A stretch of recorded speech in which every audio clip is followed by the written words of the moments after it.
오늘 우리에게 주시는 하나님의 말씀, 창세기 32장 22절에서 30절 말씀입니다. 창세기 32장 22절에서 30절 말씀, 제가 봉독합니다. 밤에 일어나 두 아내와 두 여종과 11 아들을 인도하여 약복 나루를 건널세.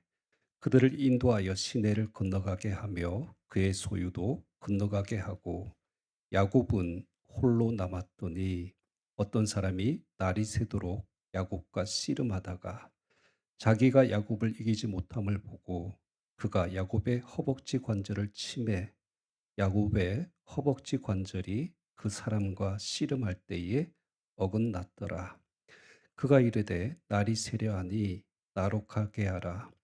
야곱이 이르되 당신이 내게 축복하지 아니하면 가게 하지 아니하겠나이다. 그 사람이 그에게 이르되 내 이름이 무엇이냐? 그가 이르되 야곱이니이다. 그가 이르되 내 이름을 다시는 야곱이라 부를 것이 아니요 이스라엘이라 부를 것이니 이는 내가 하나님과 및 사람들과 겨루어 이겼음이니라. 야곱이 청하여 이르되 당신의 이름을 알려주소서. 그 사람이 이르되 어찌하여 내 이름을 묻느냐 하고 거기서 야곱에게 축복한지라. 그러므로 야곱이 그곳 이름을 브네일이라 하였으니 그가 이르기를 내가 하나님과 대면하여 보았으나 내 생명이 보존되었다 함이더라. 아멘. 우리를 향한 하나님의 말씀입니다. 하나님 아버지, 주님의 생명의 말씀을 듣고 또 내 안에 어그러지고 또 깨어져야 될 모습들을 발견하기를 원합니다. 여전히 말씀 앞에 정직하지 못하고 말씀을 떠나서 살아가고 있는 우리의 연약한 모습이 있다라면 그 말씀이 조명되어질 때 우리의 관절과 골수를 찔러 쪼개시는 하나님의 역사가 나타나게 하여 주시옵시고, 또 그 말씀이 나에게 살아서 운동력이 있어 나를 변화시키고 또 하나님의 사람으로, 믿음의 사람으로 변화되어지는 우리 새들의 성도들 되게 하여 주시옵소서. 종의 입술을 십자가 연회에 감춰주시고 오직 하나님의 말씀과 그 뜻만이 증거되어지게 하여 주시옵소서. 예수 그리스도의 이름으로 기도합나이다. 아멘. 오늘은 창세기의 그 네 명의 믿음의 족장, 그 세 번째 인물인 야곱에 대한 말씀을 함께 좀 살펴보려고 합니다. 야곱이라는 이름의 뜻은 그 출생의 사건에서 비롯됐습니다. 어, 이삭이 리브가와 결혼한 지 20년 만에 두 아들을 낳습니다. 쌍둥이를 낳죠. 바로 에서와 야곱입니다. 근데 어, 그 순서가 좀 있었죠. 야곱이 나오면서 형 에서의 그 발꿈치를 붙잡고 나옵니다. 그래서 붙여진 이름이 야곱, 그러니까 원어로 정확한 발음은 야코브입니다.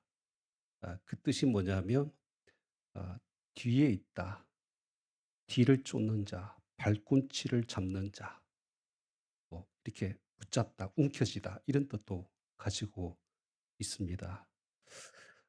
그래서 이제 기질상 야곱이라는 인생은 어떤 인물이냐면 뒤에 있는 걸 못 견디는 사람이에요. 그래서 인제 그 이름대로 살아갑니다. 자기가 원하는 것은 반드시 얻어야 됩니다. 그래서 그것을 얻기 위해서 치열하게 경쟁하고 그리고 뭔가를 붙잡으려고 움켜쥐려고 하는 그런 삶을 야곱은 살아갑니다. 그것이 내 뜻대로 안 되면 야곱은 또 어떻게 하죠? 속이기도 하고 빼앗기도 하고 다투어서 어떤 값을 지불해서라도 그것을 얻으려고 하는 것이 야곱의 인생입니다. 사냥하고 돌아온 그 배고픈 형에게 그 장자권을 얻기 위해서 팥죽 한 그릇과 거래를 했죠. 뿐만 아니라 나이가 들어서 눈이 어두워서 보지 못했던 아버지 이삭을 속여서 기어이 장자의 복을 가로채기도 합니다. 상대방의 약점을 이용할 줄 아는 사람이에요. 내 이익을 위해서는 수단과 방법을 가리지 않는 지극히 이기적이고 계산적이고 그리고 자기중심적인 삶을 살았던 사람이 야곱입니다. 어 이것이 이제 야곱이라는 이름이 가지고 있는 정체성입니다. 근데 이제 이 사건이 발달이 되어서 결국 야곱은 형 에서가 자기를 죽이려고 하니까 외삼촌 라반의 집 하란 땅으로 도망치게 되는데 20년 동안 그곳에 머물게 됩니다. 사실 그곳의 삶도 크게 다르지 않아요. 여러분 야곱이 자기가 사랑하는 라헬을 얻기 위해서 몇 년 수고하죠? 정확하게 말하면 7 년이지만 아니 정확하게 말한 게 아니라 원래는 성경에는 7 년이라고 기록하고 있지만 엄밀하게 말하면 14 년이죠. 한 번 속아요. 그러니까 침상에 들어갔더니 7년 동안 일해서 들어가서 라헬을 얻은 줄 알았더니 레아이고 그래서 어쩔 수 없이 또 7년 동안 섬겨서 그렇게 해서 라헬을 얻었던 그런 인물입니다. 그러니까 이런 거예요. 자기가 얻고자 하는 어떤 목적이 있으면 자기 삶의 시간을 갈아 넣는 사람. 그러니까 그런 특징을 가지고 있죠. 그리고 이번 주에 우리가 매일 성경 그 큐티 목사님 본문을 우리가 읽으셨기 때문에 야곱의 인생은 원래 천생 사기꾼 기질이 있죠. 근데 야곱보다 더 큰 왕 사기꾼 만나죠. 누굽니까? 외삼촌 라반. 야곱에 이 뛰는 사람이면 라반은 나는 사람이에요. 그래서 20년 동안 속여서 그렇게 그 야곱을 부려먹습니다. 그러니까 이런 상황들이에요. 최악의 여건들이고 모든 것들이 참 불가능한 상황 속에 있었지만 그 속에서 야곱은 뭐 4 명의 아내를 얻어내고 또 12 명의 자녀들을 낳고 또 그런 상황 가운데서도 많은 뭐 소와 양과 낙타와 많은 재물과 부귀를 이렇게 얻어냅니다. 그러니까 아무것도 없는 빈손으로 떠났던 그 20년 전의 모습과 20 년이 지난 이후의 야곱의 모습은 달라요. 그러니까 이런 야곱의 모습을 보면 태생적으로나 환경적으로 자기에게 닥쳐져 있는 이런 상황들에 굴복하지 않아요. 그만큼 자기 의지가 강합니다. 거짓을 동원하든 사기를 치든 어떤 방법을 동원해서든지 자기가 원하는 뜻을 반드시 이루어내고자 하는 바로 집착과 진념의 사람, 바로 이런 사람이 야곱입니다. 그런데 어쩌면 이 야곱이라는 인물이 현대를 살아가는 우리의 모습과 가장 비슷한 모습입니다. 그러니까 우리에게도 다 야곱의 DNA가 있잖아요. 그러니까 지금 우리가 살고 있는 이 시대의 사람들의 모습이 야곱의 삶을 추구하고 있어요. 그러니까 밑바닥에서부터 시작해서 뭔가 이루어내는 그 어떤 성공한 입지전적인 인물, 뭐 치열한 경쟁과 불가능을 가능으로 바꾼 어떤 성공의 모델. 그러니까 이런 야곱의 모습이 오늘날 우리 삶의 어떤 표상이 되어져 있는 그런 시대를 우리가 살아가고 있습니다. 그래서 이제 오늘 우리가 좀 야곱을 더 깊게 좀 들여다보려고 하는데 이런 야곱을 하나님께서는 어떻게 만지시는가? 하나님께서는 그의 인생을 어떻게 빚으셔서 하나님의 사람으로 바꾸어 가시는가. 이제 그 내용을 우리가 좀 말씀을 함께 나누려고 합니다. 오늘 창세기 32 장은 그 야곱이 그 외삼촌 라반의 집을 떠납니다. 그래서 20년 만에 고향 아버지의 집으로 돌아오는 내용의 시작을 이야기를 하고 있어요. 그러니까 20년 전에 빈손으로 떠났지만 이제 2 명의 아내, 그리고 2 명의 첩, 그리고 12 명의 아들과 그리고 많은 양과 소와 낙타를 이끌고 지금 이제 고향 땅으로 돌아옵니다. 근데 여러분, 이 야곱이 다시 어 자기 고향 땅으로 돌아온 이유가 뭐죠? 이미 거기서 부자가 됐잖아요. 가정도 일구었잖아요. 더 잘 살 수 있는데. 그거는 바로 하나님께 주신 약속 때문이죠. 우리 앞에 창세기 28장 말씀 한번 봐 주세요. 그 베델의 사건이 나와요. 그러니까 20년 전에 아버지 집을 떠나서 야곱이 피난길에 올랐을 때 그 베델에서 돌베개를 자고 외롭게 잠든 그 야곱에게 하나님께서 찾아오셔서 주셨던 말씀이 있어요. 그중에 여러분 28장 15절 말씀 봐 주세요. 우리 같이 읽겠습니다. 시작. "내가 너와 함께 있어 내가 어디로 가든지 너를 지키며 너를 이끌어 이 땅으로 돌아오게 할지라. 내가"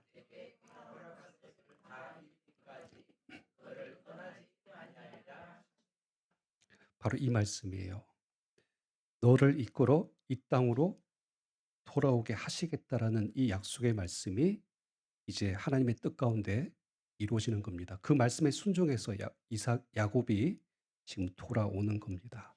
근데 이 여기서 우리가 좀 조심스럽게 봐야 될 부분이 뭐냐면, 여러분 지난 20년 동안 그러면 야곱은 뭘 경험했습니까? 이 말씀을 경험한 거예요. 하나님께서 함께 하심을 경험했던 거죠. 야곱을 지켜주신 하나님, 어디로 가든지 무엇을 하든지 떠나지 않고 함께 하시면서 야곱에게 복을 주시는 그 하나님을 그 20년 동안 라반의 그 집에서 경험했습니다. 그러니까 그런 의미에서 야곱에게 20 년은 어떤 시간입니까? 야코프의 그 이 정체성이 아니라, 그리고 야고보의 그 삶의 방식이 아니라 하나님이 함께 하심을 이제 붙드는 삶으로 바꿔 가시는 시간들이었던 것이죠. 그러니까 자기가 원하는 것들을 어떻게든지 막 수단과 방법, 자기 지혜로 움켜쥐고 얻고자 했던 그 야곱의 힘을 조금씩 조금씩 하나님께서 꺾어 가시면서 하나님을 붙잡고 의지하는 법을 배우게 하시는, 그러니까 그런 시간이었다라고 이제 우리가 볼 수가 있습니다. 자, 그런데 이제 오늘 말씀을 보시면 이 약속대로 시간이 되어서 야곱이 고향 땅으로 돌아오는데 문제가 발생하죠. 야곱이 돌아오는 길이 꽃길이 아니에요.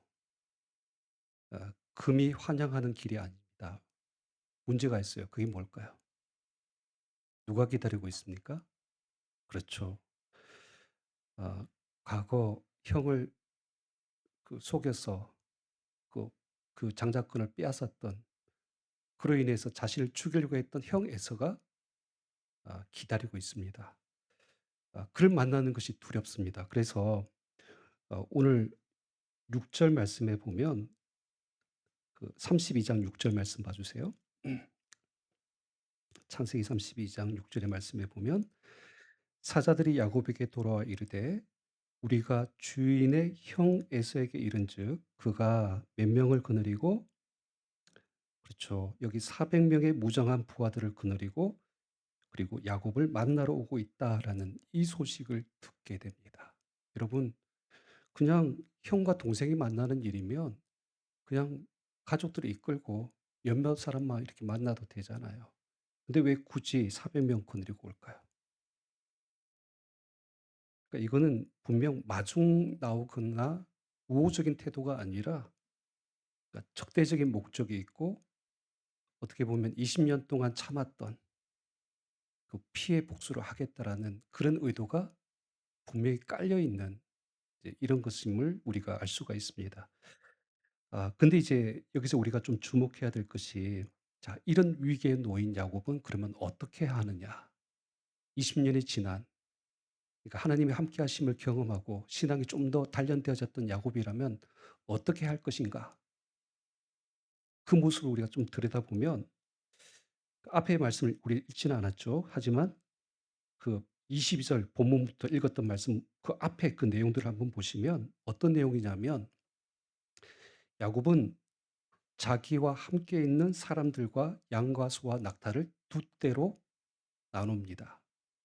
왜요? 에사가 와서 먼저 앞에 있는 한 떼를 치면 남은 한 떼는 도망가기 위해서, 피하기 위해서 계산을 하는 거예요. 그뿐만이 아닙니다. 계속해서 야곱은 나눈 두 떼를 또 두 떼로 나누고 또 나눕니다. 그래서 나눈 것을 먼저 에서에게 보내요. 예물로 주는 겁니다. 그 양이 엄청납니다. 뭐 내용이 보면 뭐 암염소 200, 순염소 20, 암양 200, 순양 20, 낙타 30, 암소 40, 황소 10, 암낙이 200. 거의 짐승만 숫자만 하면 거의 450 마리예요. 왜 이걸 야곱 에서에게 줄까요? 살려 달라는 거예요. 뇌물입니다. 그러니까 "이거 드릴 테니까 한번 봐 달라는 거죠." 그러니까 어떻게든지 에서의 마음을 좀 누그러뜨려 보고, 그리고 달래 보려고 하는 이런 태도들. 심지어 여러분, 오늘 본문 그 22 절에서 24절 말씀을 한번 보세요. 이런 내용이 있어요. "밤에 일어나 두 아내와 두 여종과 11 아들을 인도하여 약복 나루를" 어떻게 해요? 건너가게 만들어요. 그들을 인도하여 시내를 건너가게 하여 그의 소유도 건너가게 다 했습니다. 그다음에요. 마지막에 최후에 누가 남아 있습니까? 야곱은 홀로 남아 있어요. 이게 뭐냐면 순서입니다. 자기가 가장 소중히 여기는 것들의 순서예요. 심지어 가족까지 자기 앞으로 보내요. 그리고 마지막에 가장 소중히 여기는 내 생명만 지금 생각하고 있는, 그러니까 이런 야곱의 모습을 우리에게 보여주고 있습니다. 그러니까 이런 내용을 보면 여러분 어떻습니까? 야곱은 여전히 자기 꾀, 자기 지혜, 계산, 수단, 방법, 이런 것을 가지고 자기의 문제와 위기를 지금 해결하려고 하고 있다는 거예요. 그렇게 20년 동안 하나님이 함께 하심을 경험했음에도 불구하고 본능적으로는 위기 앞에서 뭐가 지금 튀어나오는 거예요? 과거 야코브의 삶의 방식을 따르고 있다는 겁니다. 아, 이것이 인간입니다, 여러분. 똑같아요. 성경에서 말하는 옛사람과 새사람의 모습, 우리 안에는 여전히 옛사람의 모습이 남아 있습니다. 완전히 바뀌지 않아요. 끊임없이 불쑥불쑥 내 안에 이와 같은 모습들이 있다는 것이죠. 자, 그럴 때 이제 이때 약복강 건너편에 홀로 나왔을 때, 우리가 읽었던 본문의 말씀을 보시면 하나님께서 야곱을 찾아오십니다. 우리 24절, 25절 말씀인데요. 우리 같이 읽겠습니다. 시작. 야곱은 홀로 남았더니 어떤 사람이 날이 새도록 야곱과 씨름하다가.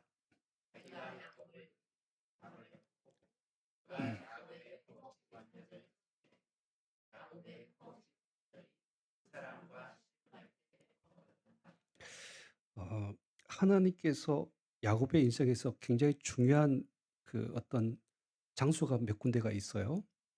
우리가 28 장에 보았던 베델이라는 장소도 굉장히 중요한 장소이고, 두 번째 하나님께서 야곱을 찾아오신 곳이 바로 여기 약복 강가입니다. 근데 하나님께서 야곱에게 씨름을 걸어오셨어요.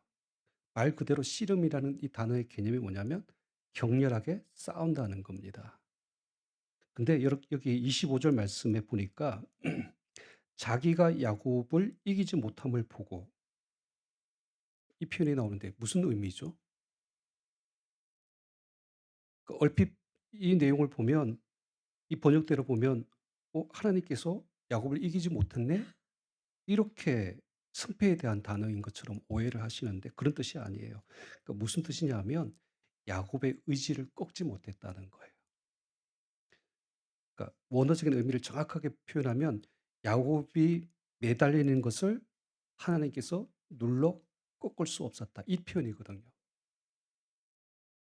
그렇게 야곱이 간절하게 하나님 앞에 매달렸던 이유가 뭘까요? 오늘 26 절에 이런 말씀이 나와요. 그가 이르되 날이 세려하니 나로 가게 하라.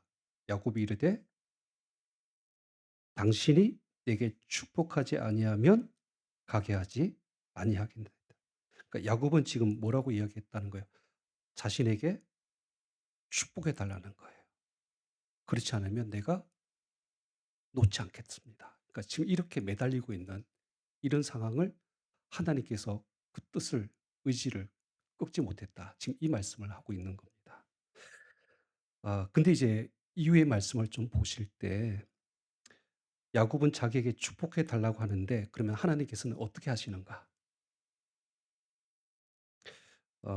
여러분 순서상에 좀 다를 수 있는데 하나님은 축복을 하기 전에 야곱에게 먼저 한 가지 행한 일이 있어요. 앞에 25절 말씀 한번 보시면 자기가 야곱을 이기지 못함을 보고 그의 그가 야곱의 허벅지의 관절을 치매 야곱의 허벅지 관절이 그 사람과 씨름할 때에 어긋났더라라는 이 말씀이 있죠. 하나님께서 야곱의 허벅지의 관절을 어긋나게 하셨대요. 어 지금 우리 번역에는 허벅지 관절이라고 나오는데 정확하게 어디냐 하면 옛날에 환도뼈라고 그렇게 번역을 했었는데 이것도 좀 애매하죠. 그러니까 이게 어디냐면 그 남자 생식기의 바로 옆에 있는 넓적다리 이 부분을 이야기합니다. 이 부분을 쳤다는 거예요. 그 안쪽을 쳤다는 겁니다. 그러니까 완전히 하나님께서 야곱을 그렇게 제압을 하신 거예요. 특별히 여기 허벅지 관절이 어긋났다라는 표현이 있는데 이 뜻이 뭐냐면 정확한 의미는 뼈를 부르트렸다는 거예요. 자, 허벅지 안에 있는 뼈가 부러졌어요. 그럼 어떻게 될까요? 오늘 읽지는 않았지만 그 31절 말씀도 한번 봐 주세요. 맨 마지막에 뭐라고 표현되어 있습니까? 그의 허벅다리로 말미암아 평생 장애를 가진 후유증을 남기는 정도의 뼈를 꺾어 버리신 거예요. 여러분 한번 이게 궁금하지 않습니까? 분명 야곱은 축복을 원했는데 과연 하나님께서 하신 이 일이 과연 이것이 축복일까요? 왜 지금 이 질문을 던지냐면 지금 뼈가 부러지는 것이야말로 그 순간 야곱에는 절대로 일어나지 말아야 될 일이에요. 왜냐하면 야곱은 무슨 계획을 다 짜 놨어요. 그쵸. 어떻게든지 도망가야 된다는 계산을 하고 자기는 맨 뒤에 있었던 그런 치밀한 계획을 짜 놓았습니다. 근데 지금 하나님은 야곱이 도망갈 수조차도 없을 정도로 쩔뚝거리게 만드신 거예요. 뼈를 부르트려 버렸습니다. 축복이 아니죠. 그 순간에 야곱이 절대 원하지 않았던 그 상황을 하나님께서는 지금 일부러 그렇게 만드신 거예요. 그러니까 여러분 하나님은 이런 분이세요. 그러니까 지금 야곱이 자기 수단과 깨와 방법으로 위기를 피하려고 했던 그 야코브의 본성을 딱 드러내니까 아예 그런 시도조차도 하지 못하게 어떻게 해요? 막아버린 겁니다. 그래서 오히려 반대로 그 죽음의 위기 앞에서 맞닥뜨릴 수밖에 없는 아주 정반대의 그런 상황을 하나님께서 만드신 겁니다. 왜 하나님이 이렇게 이상한 방법으로 이해할 수 없는 방법으로 그럼 이걸 축복했다라고 생각을 하는가? 우리가 두 번째 야곱에게 주신 축복의 내용을 보면 우리가 알 수가 있습니다. 하나님께서 야곱과 씨름하신 이후에 주신 축복은 뭐냐면 그 이름을 바꿔 주시는 거예요. 여러분 27절 28절 말씀 우리 같이 읽겠습니다. 시작. 그 사람이 그에게 이르되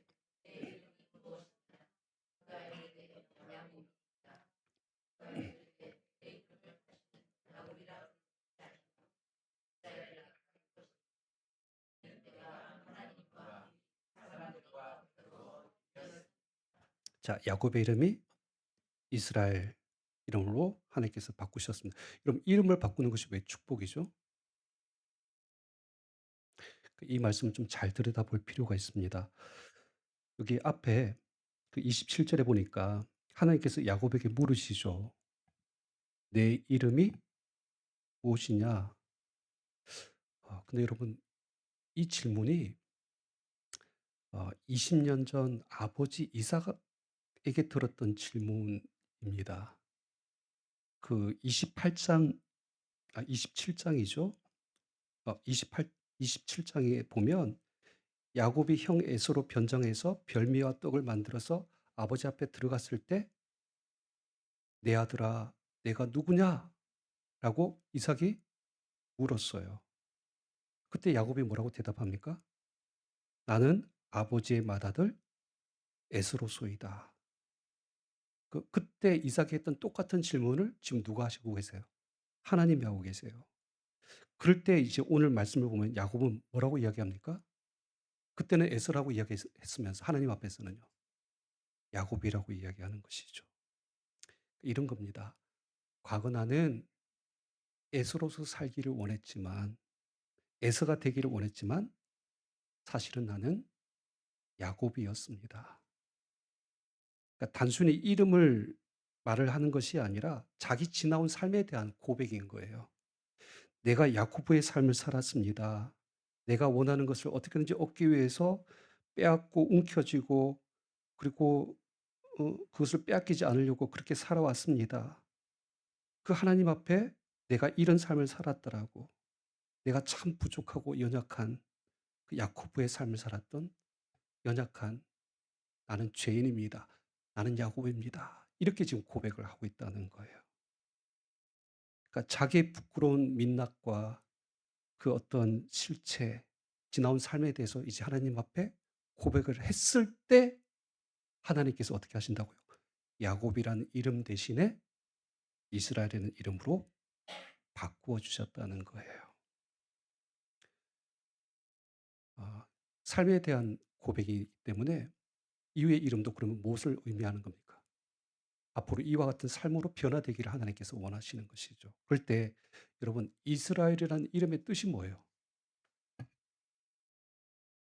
지금 우리말 번역대로 보면 그 밑에 설명이 나오죠. "내가 하나님과 및 사람과 겨루어 이겼음이라." 이 해석이 맞습니까? 이렇게 이것도 하나의 일종의 해석일 수는 있지만 이것을 그대로 받아들이면 안 됩니다. 왜냐하면 원어를 정확하게 그냥 어 어 단어들만 이어서 그 해석을 한 내용이기 때문에 정확한 뜻이 뭐냐면 여러분 이스라엘입니다. 이스라엘 이 합성어예요. 앞에 이스라라는 이 말의 원어는 사라입니다. 사라. 뜻이 뭐냐면 다투다, 싸우다. 더 나아가서 지배하다, 통치하다 이런 뜻이 있어요. 그다음에 엘은요. 하나님이란 뜻이에요. 그러니까 이걸 잘못 해석해서 하나님과 다투다, 하나님과 싸우다 요렇게 해석하지 마시고 그러니까 누가 감히 지금 하나님과 싸울 수 있겠습니까? 그건 불가능한데 정확한 의미는 뭐냐면 여기에다가 접속사 그 어떤 전치사의 의미를 하나 더 넣어 주셔야 되는 겁니다. 싸우되 어떻게 싸우는가? 하나님과 더불어 싸우는 자. 하나님의 도우심을 받아 싸우는 자. 이 개념이에요. 또 아까 우리 지배하다 통치하다라는 개념도 있었죠. 이 단어를 가지고 해석하면 무슨 뜻입니까? 이제부터는 하나님께서 다스리는 자. 지금까지는 어떤 삶을 살았어요? 자기가 야코브의 방식으로 자기 중심적으로 자기를 다스리는 삶을 살았어요. 근데 하나님의 통치 아래, 하나님의 지배 아래, 하나님의 다스림을 받는 자로서 나는 살아내야 된다. 이것을 하나님께서 그 이름 속에 주셨다는 것이죠. 그러니까 종합해 보면 이렇습니다.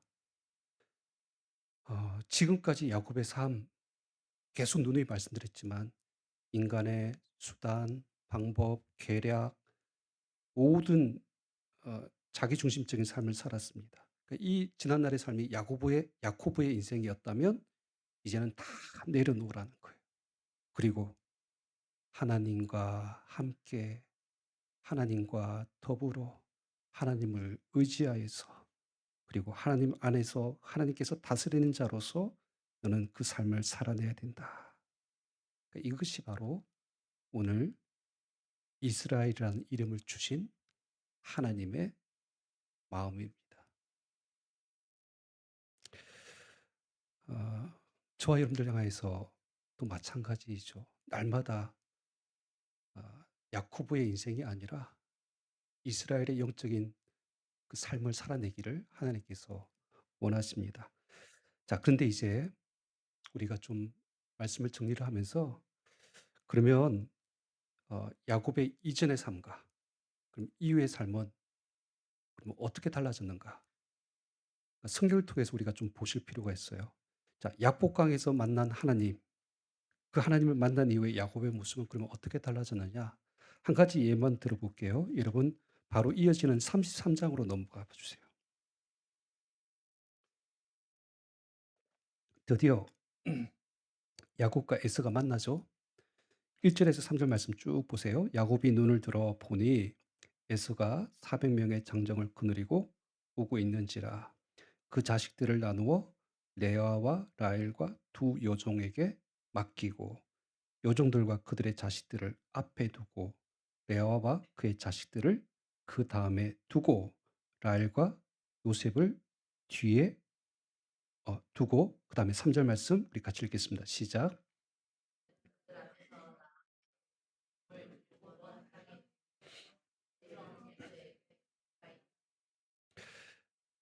어디 체크해야 될 거 이제 보이십니까? 자기는 그들 앞에 나아가야 돼. 32장의 야곱은 때를 나누고 또 나눠서 먼저 보내고 그리고 심지어 아들과 자식들까지 먼저 앞에 보냈던 사람이었잖아요. 근데 지금은요. 그들 앞에 자신이 먼저 나갔다라고 성경이 기록하고 있죠.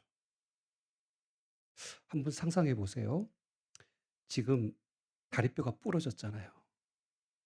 쩔뚝거리면서 가장 앞에서 형 에서를 만나는 야곱의 모습을 보세요.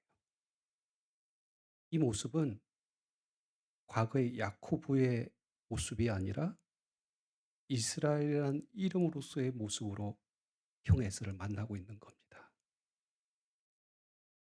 어떻게든지 나만 살겠다라고 고민하던 그 사람이 이제 자기가 먼저 죽음을 무릅쓰고 다른 사람들, 그 생명들을 살리기 위해서 가장 앞에서 담대하게 믿음의 길을 걸어가고 있는 이 어, 야고보의 이름이 아니라 이스라엘의 이름으로 서 있는 그 모습을 우리에게 보여주고 있는 것이죠. 그러니까 약복강에서 만난 하나님 앞에서 야곱이 깨어지고 부서지고 비로소 내가 지금 하나님의 통치 아래 있구나. 하나님이 지금도 변함없이 나와 함께 계시는구나라는 이 사실을 믿었기 때문에 이런 용기와 담대함이 그의 삶으로 나타나는 것입니다. 그러니까 이뿐만이 아니에요. 창세기 이제 이후에 야곱의 이야기가 참 길게 설명되어져 있는데 그렇게 자기 주장이 강했던 야곱, 어떻게든지 막 여러 가지 인간의 생각과 꾀를 내어서 자기 말한 것들을 이루려고 했던 그런 야곱의 모습은 점점점 사라집니다.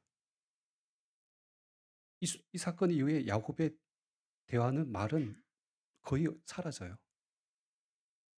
간접적으로 등장하기도 합니다. 그러니까 하나님께서 하라고 하시면 그냥 그대로 순종하는 야곱의 모습으로 바뀌어지는 모습. 아주 극단적인 예일 수 있지만 여러분 바로 그 34 장에 넘어가면 야곱의 유일한 딸 하나가 있었잖아요. 디나가 세겜 땅에서 세겜 족장의 아들에게 성폭행을 당하잖아요.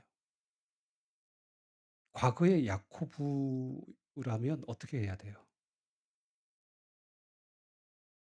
그죠? 칼 들고 먼저 뛰어가 가지고 어떻게든지 인간의 어떤 온갖 치밀한 계산 세워 가지고 다 죽여야 되죠. 근데 둘째 예 시몬과 셋째 레위가 그 뭡니까 세겜 사람들을 할례시키고 나서 다 죽이는 동안 야곱은 어떻게 하죠? 가만히 있어요. 이런 모습을 보면 평소에 우리가 생각했던 그 야고보의 옛날의 그 모습이 아닙니다. 어떤 문제 앞에서 자기 주장과 생각을 드러내지 않아요. 그러면서 하나님 앞에 먼저 서는 이런 모습들을 보여주고 있는 것이죠. 어, 삶의 방식이 바뀌는 겁니다. 좀 다른 이야기입니다. 격가지 이야기이지만 어, 이 적용 지점이 맞기는 좀 어떨지 모르겠어요. 지금 중동에서 일어나고 있는 전쟁 한번 보세요. 뭐 당사자인 미국, 이란뿐만 아니라 이스라엘, 특히 이제 이스라엘과 이란의 모습을 딱 보면 어떻습니까? 반대죠. 나 살자고 전쟁 일으키고 다른 사람 생명 빼앗아서 움켜쥐고 그러니까 자기만 생각하는 그 야코보의 모습이 일으킨 전쟁이에요, 다들. 그 민족을 이스라엘 민족이라고 지금 우리는 부르고 있지만 여전히 어떤 방식으로 지금 살아가고 있어요, 그들은. 야코보의 방식을 가지고 살아가고 있는 지금의 유대인들의 모습들이 있습니다. 이제 말씀을 좀 정리하는데요. 아 이제 요렇게 말씀을 끝내면 저와 여러분들이 좀 오해할 수 있어요. 뭐냐면 '아 야복강에서 하나님을 만난 이후에 야곱의 인생은 달라졌구나. 우리도 달라져야지.' 이렇게 생각할 수 있는데 음 우리 33장 이후의 말씀들이 어떤 내용이냐면 어 이후로 과연 그러니까 야곱이라는 사람은 이스라엘이라는 이름을 가지고 이스라엘답게 살아갔는가? 정확하게 이제 답을 구하면 아닙니다. 그러니까 야곱의 삶과 이스라엘의 삶이 이렇게 막 왔다 갔다 해요. 반복되고 있습니다.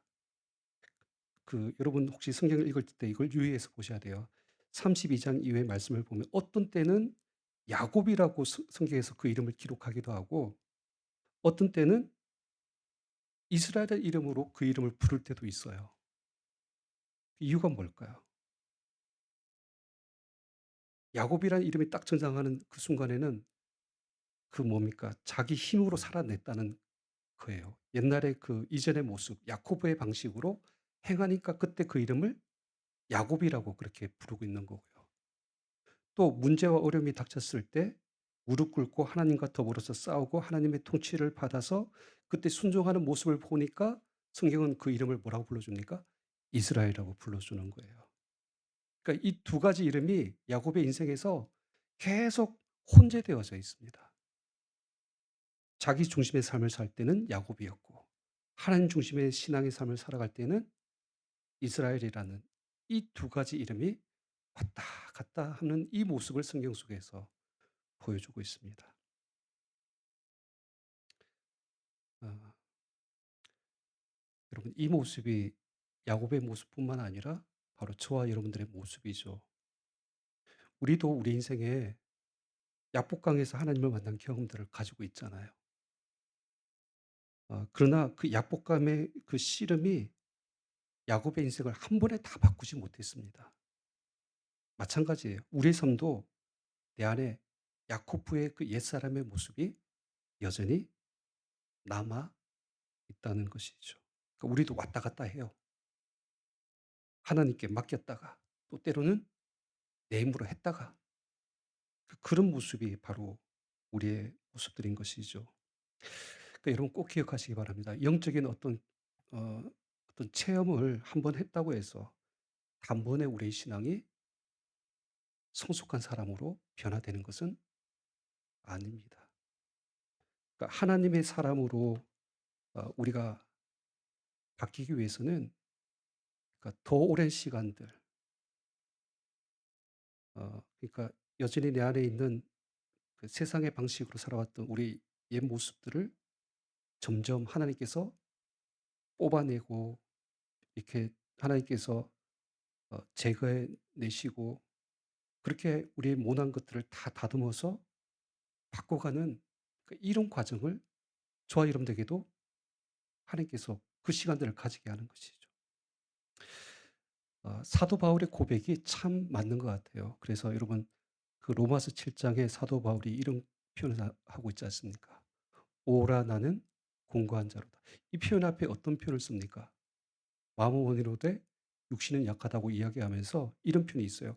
"내 속사람으로는 하나님의 법을 즐거워하되 내 지체 속에서 한 다른 법이 내 마음의 법과 싸워 내 지체 속에 있는 죄의 법으로 나를 사로잡는 그것을 보았다."라고 사도 바울은 이야기하죠. 그러니까 왔다 갔다 하는 거예요, 사도 바울도.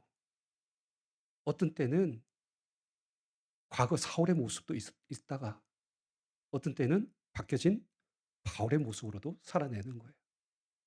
이걸 왔다 갔다 하는 자기 모습을 보면서 "하나님 내가 공고한 사람입니다." 이렇게 말을 하는 것이죠. 중요한 것은 뭘까요? 하루하루가 이제 매사에 나의 영적인 정체성을 잃어버리지 않기 위해서 야곱보다는 이스라엘이라는 그 신앙의 정체성을 가지고 저와 여러분들이 날마다 하나님 앞에 서야 될 줄 믿습니다. 그래서 하나님께서 우리에게 원하시고 바라시는 이와 같은 이스라엘의 그 영적인 삶을 살아낼 수 있는 저와 여러분 되시기를 주님의 이름으로 축원합니다. 우리 기도하겠습니다.